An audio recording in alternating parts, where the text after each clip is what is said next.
মুস্তাফিজুর রহমান এলেন, দেখলেন, জয় করলেন।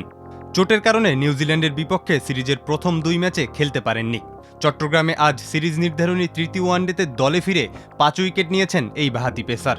ওয়ানডেতে চট্টগ্রামের কোনো মাঠে কোনো পেসারের এটাই প্রথম 5 উইকেট।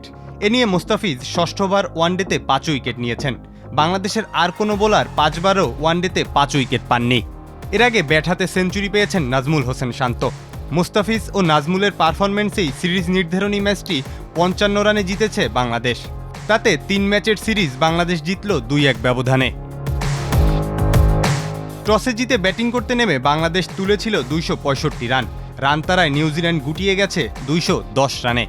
বল হাতে মুস্তাফিজই আজ বাংলাদেশকে প্রথম উইকেট এনে দিয়েছেন। নিউজিল্যান্ডের রান যখন 8, তখন আউট করেন হেনরি নিকোলসকে। আরেক ওপেনার নিক কেলিকেও আউট করেছেন মুস্তাফিজ। 59 রান করেছিলেন কেলি।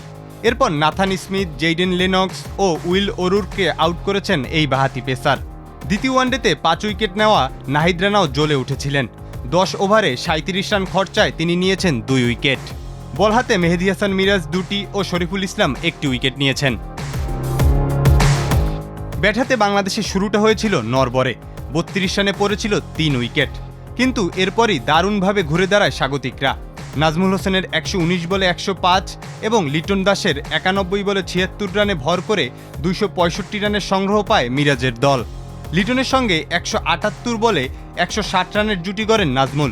নিউজিল্যান্ডের বিপক্ষে ওয়ানডেতে দ্বিতীয় সর্বোচ্চ রানের জুটি এটি। ওয়ানডে ক্যারিয়ারে চতুর্থবার সেঞ্চুরি করেছেন নাজমুল, যা এসেছে 20 ইনিংস আর 25 মাস পর। লিটনও 50 পেয়েছেন অনেক দিন পর। ওয়ানডেতে 19 ইনিংস পর 50 পেয়েছেন তিনি। আজকের আগে সর্বশেষ 50 পান 2023 সালের ওয়ানডে বিশ্বকাপে ভারতের বিপক্ষে। সেঞ্চুরি করে ম্যাচ সেরা হয়েছেন নাজমুল, আর সিরিজ সেরা নাহিদ রানা।